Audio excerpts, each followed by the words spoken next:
अल्हम्दुलिल्लाह नहमदुहु व नस्तईनुहु व नस्तगफिरुहु व नु'मिनु बिही व नतवक्कलु अलैहि व नऊज़ु बिल्लाहि मिन शुरूरि अनफुसिना व मिन सय्यिआति अमालिना मन यहदिल्लाहु फला मुज़िल्ल लहु व मन युज़लिल फला हादिय लहु व अशहदु अन ला इलाहा इल्लल्लाह वहदहु ला शरीका लहु व अशहदु अन्न मुहम्मदन अब्दुहु व रसूलुहु। अम्मा बाद वक़ाल नबी सल्लल्लाहु अलैहि वसल्लम अल-कय्यिसु मन दाना नफ्सहु व अमिला लिमा बअदल मौत वल आजिज़ु मन अत्बअ नफ्सहु हवाहा व तमन्ना अला अल्लाह औ कमा क़ाल अलैहि सलातु वस्सलाम।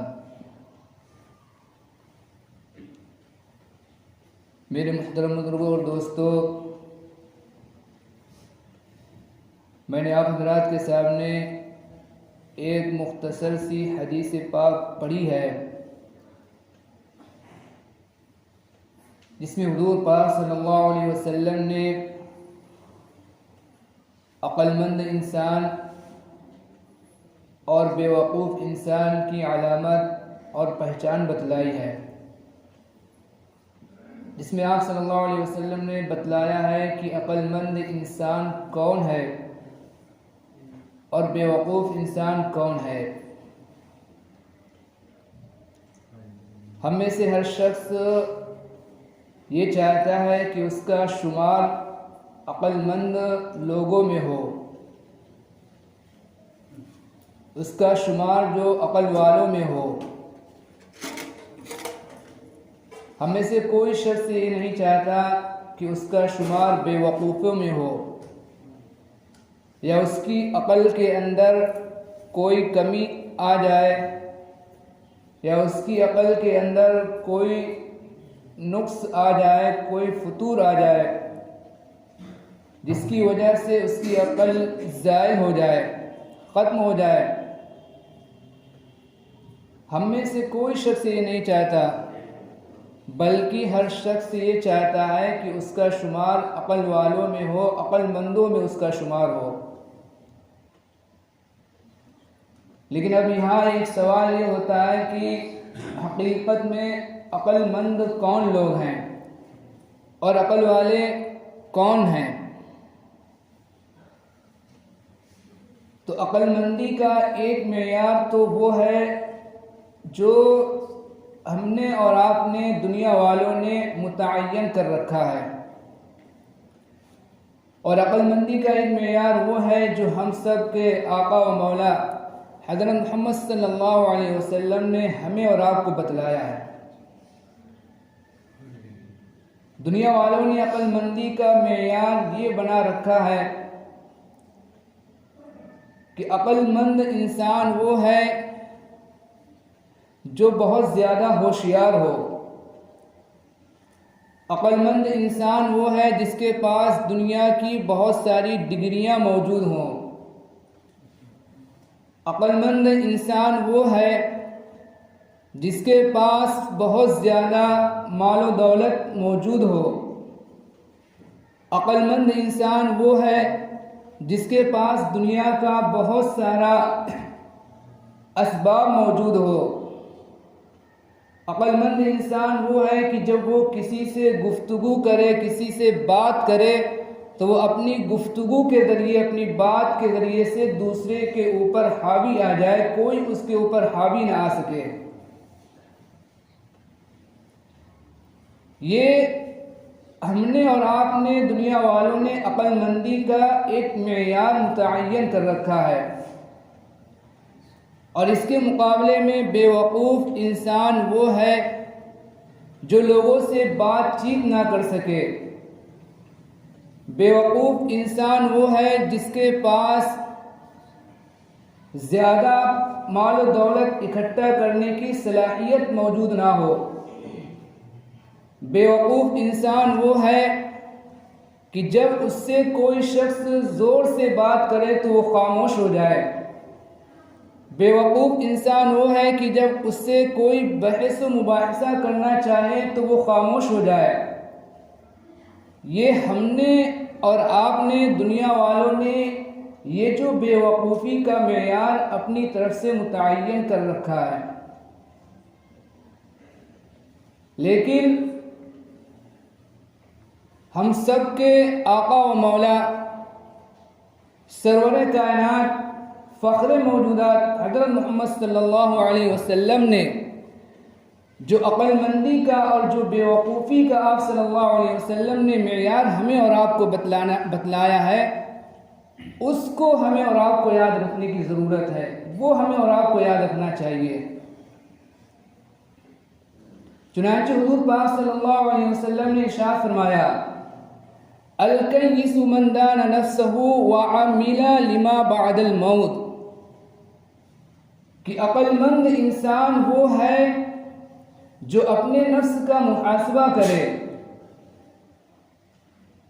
और मरने के बाद जो असल ज़िंदगी और जो हकीकी ज़िंदगी जिससे सामना होने वाला है, उस ज़िंदगी की वो तैयारी करे, उस ज़िंदगी के लिए क्या करे, अमल करे। इस ज़िंदगी के बाद एक और ज़िंदगी है जो असल और हकीकी ज़िंदगी है,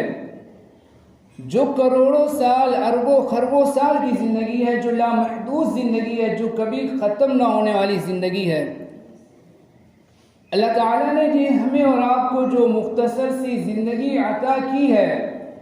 ये ज़िंदगी अल्लाह ताला ने हमें और आपको अपनी असल और अपनी हकीकी ज़िंदगी की तैयारी करने के लिए अल्लाह ताला ने ज़िंदगी हमें और आपको दी है। इससे पहले जो उम्मतें इस दुनिया के अंदर आईं, अल्लाह ताला ने पहली उम्मतों की जो उम्रें और ज़िंदगी बहुत ज़्यादा रखी थी, उन्हें लंबी लंबी उम्रें अता की, उन्हें लंबी लंबी अल्लाह ताला ने ज़िंदगियाँ अता की। चुनांचे हम और आप बारहा ये सुनते आते हैं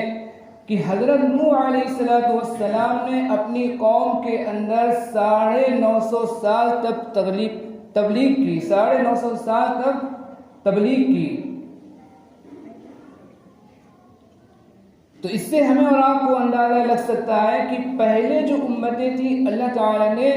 पहले की उम्मतों को कितनी लंबी लंबी उम्रें अता की थी, कितनी ज़्यादा लंबी उम्रें अता कर रखी थी। लेकिन अल्लाह ताला ने उम्मत मुहम्मदिया सल्लल्लाहु अलैहि वसल्लम को बहुत ही मुख्तसर और बहुत ही कम उम्र अल्लाह ताला ने उम्मत मुहम्मदिया सल्लल्लाहु अलैहि वसल्लम को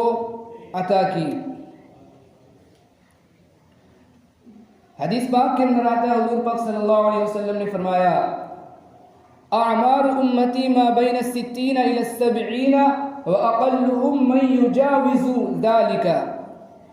कि मेरी उम्मत की जो उम्रें होंगी वो 60 से 70 साल के दरमियान में होंगी, और बहुत ही कम लोग ऐसे होंगे जो इससे तजावुज़ कर सके, इससे आगे बढ़ सके, 60-70 साल की उम्र से आगे बढ़ सके, बहुत ही कम लोग ऐसे होंगे। व अक़ल्लुहुम मन युजाविज़ु ज़ालिका, अल्लाह ताला ने हमें और आपको ये जो मुख्तसर सी ज़िंदगी दी है, ये जो 60 और 70 साल की जो ज़िंदगी दी है, इस ज़िंदगी का अगर हम और आप जायज़ा लें और इस ज़िंदगी को अगर हम और आप खुलासे के तौर पर जाने, तो हमारे सामने इस ज़िंदगी का खुलासा इस तरह निकल कर आएगा कि हमारी जो ज़िंदगी के 15 साल बुलूगत के अंदर, बालिग होने के अंदर गुजर जाते हैं। फिर 15 से लेकर 25 साल, ये 10 साल का जो अरसा है, ये इंसान के बाशऊर होने के अंदर गुजर जाते हैं। फिर 15 से लेकर जो 25 से लेकर जो 30 साल, ये 5 साल का जो अरसा होता है, इंसान ने जो अपनी ज़िंदगी के अंदर जो 25 साल के अंदर जो सीखा है, जो हुनर हासिल किया है, उसके अंदर महारत हासिल करने के अंदर ये साल गुजर जाते हैं। उसके अंदर पुख्तगी हासिल करने के अंदर ये 5 साल गुजर जाते हैं। गोया कि अल्लाह ताला ने जो हमारी और इस उम्मत मुहम्मदिया सल्लल्लाहु अलैहि वसल्लम की जो 70 साल की जो ज़िंदगी दी है, उसमें से 30 साल हमारे गुजर गए और बाकी रहे 40 साल। 40 साल हमारी ज़िंदगी के बाकी रहे, और इस 40 साल ज़िंदगी के जो हमारे बाकी रहे हैं, इस ज़िंदगी के अंदर हम और आप गौर करें कि इसके अंदर भी एक ऐसा वक्त आता है, एक ऐसा ज़माना आता है जिस ज़माने के अंदर इंसान के जो आज़ा होते हैं वो कमज़ोर पड़ जाते हैं। इंसान की ताकत व क़ुव्वत जो पहले होती है वो घटते घटते कम होती चली जाती है और बहुत सारी बीमारियों का, बहुत सारी कमज़ोरियों का वो इंसान शिकार बन जाता है। और वो ज़माना होता है बुढ़ापे का ज़माना, कि इस ज़माने में पहुंचकर इंसान फिर अपनी ज़िंदगी से नफ़ा हासिल करना चाहे, अपनी ज़िंदगी से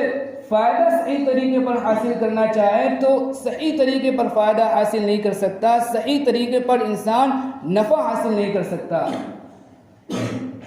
बल्कि यहाँ तक होता है कि बसा औक़ात ये बुढ़ापा इंसान के लिए एक बोझ बन जाता है कि जल्दी से इंसान इस बुढ़ापे से छुटकारा पाना चाहता है। तो अल्लाह ताला ने ये जो हमें और आपको जो ज़िंदगी दी है 60 और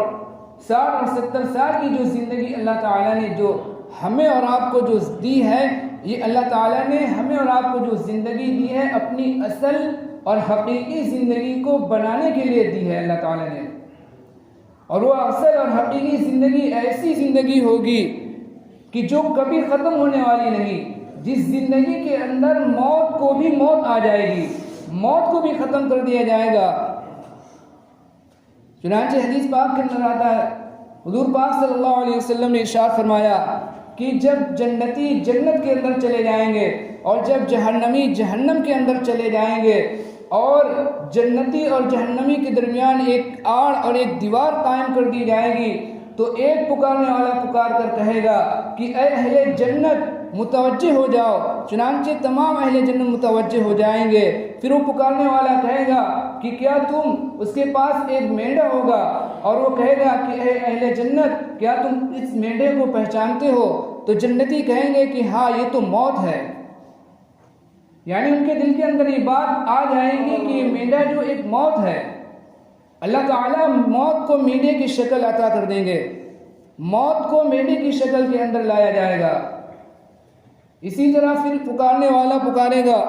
जहन्नमियों को पुकार कर कहेगा कि ऐ अहले जहन्नम मुतवज्जे हो जाओ। चुनांचे जहन्नमी मुतवज्जे हो जाएंगे और फिर वो पुकारने वाला कहेगा कि इस मेंढे को तुम लोग पहचानते हो? तो अहले जहन्नम जहन्नमी कहेंगे कि हाँ, ये तो मौत है। यानी मौत को एक मेंढे की शक्ल के अंदर लाया जाएगा, फिर उस मेंढे को ज़िबा कर दिया जाएगा। उस मेंढे को ज़िबा कर दिया जाएगा और जब उस मेंढे को ज़िबा कर दिया जाएगा जो मौत मेंढे की शक्ल के अंदर होगी, फिर उसके बाद जो किसी भी ना जन्नती को मौत आएगी ना जहन्नमी को मौत आएगी। हदीस पाक के अंदर आता है, हुज़ूर पाक सल्लल्लाहु अलैहि वसल्लम ने इरशाद फरमाया कि अगर अल्लाह ताला ने अहले जन्नत के लिए ज़िंदगी और बका का फ़ैसला ना किया होता तो अहले जन्नत इस मंज़र को देखकर इतने खुश होते कि खुशी के मारे मर जाते, और अगर अल्लाह ताला ने अहले जहन्नम के लिए ज़िंदगी और बका का फ़ैसला ना किया होता तो अहले जहन्नम इस मंज़र को देखकर गम के अंदर मर जाते, गम में मर जाते। तो हुज़ूर पाक सल्लल्लाहु अलैहि वसल्लम ने अक्लमंदी का और अक्ल वालों की एक अलामत ये बयान फरमाई कि जो अपने नफ्स का मुहासबा करें और मरने के बाद वाली ज़िंदगी के लिए अमल करें, तैयारी करें। और अगर आगे आप सल्लल्लाहु अलैहि वसल्लम ने बेवकूफ़ लोगों की अलामत और पहचान बतलाई, वल आजिज़ु मन अतबअ नफ्सहु हवाहा व तमन्ना अला अल्लाह, यानी इंतहाई निकम्मा और इंतहाई नाकारा, इंतहाई बेवकूफ़ इंसान वो है जो अपने नफ्स की इत्तिबा करे, जो अपने ख्वाहिश की इत्तिबा करे और अल्लाह ताला पर भरोसा करे कि अल्लाह ताला उसे यूं ही छोड़ देगा, अल्लाह ताला उसे यूं ही जन्नत के अंदर दाखिल कर देगा। अपनी मनमानी ज़िंदगी गुजारे, ना उसको अल्लाह ताला के हुक्म की परवाह, ना उसको हुज़ूर पाक सल्लल्लाहु अलैहि वसल्लम के हुक्म की परवाह, ना कुरान के अहकाम की परवाह, ना हदीस की परवाह, किसी की कुछ परवाह नहीं। अपनी मनमानी ज़िंदगी वो गुजार रहा है और फिर इंतहाई बेवकूफ़ी की बात यह है कि वो अल्लाह ताला पर भरोसा कर रहा है कि मैं इस तरह ज़िंदगी अपनी मनचाही ज़िंदगी गुजारूंगा और जब मरने के बाद अल्लाह ताला के यहाँ जाऊंगा तो अल्लाह ताला मुझको फ़ौरन जन्नत के अंदर दाखिल कर देंगे। तो इस हदीस का जो खुलासा हुआ, इस हदीस को हमें और आपको अपने सामने रखना चाहिए, अपने पेशे नज़र रखना चाहिए और इस हदीस को अपने पेशे नज़र रखकर हमें और आपको अपना मुहासबा करना चाहिए कि हम जो ज़िंदगी गुजार रहे हैं, हमारा जो शुमार किन लोगों के अंदर होता है। आया हमारा शुमार जो अक्लमंदों में होता है या हमारा शुमार जो बेवकूफ़ों के अंदर होता है। और हमें इस बात का भी यकीन रखना चाहिए कि ये जो दुनिया है ये एक न एक दिन ख़त्म हो जाएगी और इसके बाद एक हमेशा हमेशा रहने वाली ज़िंदगी से हमारा सामना होगा। ये जो दुनिया है जिसके अंदर हम और आप ज़िंदगी गुजार रहे हैं, हमसे पहले न जाने कितने लोग आए और आकर इस दुनिया से चले गए और हमारे बाद न जाने कितने लोग आएंगे और ज़िंदगी गुजार कर चले जाएंगे। न जाने कितने लोग आए जिनको हमने अपने हाथों से गुस्ल दिया, जिनको हमने अपने हाथों से कफन पहनाया, जिनको हमने अपने कंधों पर उठा करके कब्रिस्तान लेकर गए, जिनको हमने जो अपने हाथों से दफन किया, जिनको हमने जो अपने हाथों से दफन किया और उनके साथ दुनिया की कोई सामान कोई चीज़ उनके साथ नहीं गई। उनका सारा सामान, उनका सारा मालो दौलत, उनकी सारी के सारे असबाब दुनिया के अंदर रह गए। खाली हाथ आए थे इस दुनिया के अंदर, वो खाली हाथ चले गए। जिस तरह हमने जो बहुत सारे लोगों को अपने हाथों से कफन पहनाया, अपने हाथों से गुस्ल दिया, बहुत सारे लोगों को हमने अपने कंधों पर उठाकर जो कब्रिस्तान लेकर गए, बहुत सारे लोगों को हमने नमाज जनाजा पढ़ी, इसी तरह एक वक्त आने वाला है कि हमारे साथ भी यही मामला होगा। हमें भी जो क्या कहा जाएगा, हमें भी नहलाया जाएगा, हमें भी कफन पहनाया जाएगा, हमें भी जो लोग कंधे के ऊपर उठाकर कब्रिस्तान लेकर जाएंगे, लोग हमारी भी नमाज जनाजा पढ़ेंगे और हमारे साथ जो है कुछ भी नहीं जाएगा। ना हमारे अजीज़ व क़रीब हमारे काम आएंगे, ना हमारे रिश्तेदार हमारे काम आएंगे, ना हमारे दोस्त अहबाब हमारे काम आएंगे। अगर हमारे काम आएगा तो वो सिर्फ और सिर्फ हमारे नेक आमाल हैं, सिर्फ और सिर्फ हमारे नेक आमाल हैं। वक्त हो रहा है, मैं अपनी बात को यहीं पर ख़त्म करता हूँ। एक हदीस के अंदर हुज़ूर पाक सल्लल्लाहु अलैहि वसल्लम ने फरमाया कि अक्लमंद इंसान वो है जो मरने से पहले आखिरत की तैयारी कर ले। अल्लाह ताला से दुआ करें कि अल्लाह ताला हमें और आपको हुज़ूर पाक सल्लल्लाहु अलैहि वसल्लम ने अक्लमंदों की जो पहचान बतलाई है और अक्ल वालों को अल्लाह ताला के नबी सल्लल्लाहु अलैहि वसल्लम ने जो बतलाया है, अल्लाह ताला हम सब का शुमार उन लोगों में फरमाए। और अल्लाह ताला के नबी सल्लल्लाहु अलैहि वसल्लम ने जो बेवकूफ़ों की पहचान और अलामत बतलाई है, जिन लोगों को अल्लाह ताला के नबी सल्लल्लाहु अलैहि वसल्लम ने बेवकूफ़ बतलाया है, अल्लाह ताला ऐसे लोगों में हम सब का शुमार होने से हमारी हिफाजत फरमाए। अल्लाह ताला हम सब को कहने सुनने से ज़्यादा अमल करने की तौफीक अता फरमाए। आमीन। व मा अलैना इल्लल बलागुल मुबीन।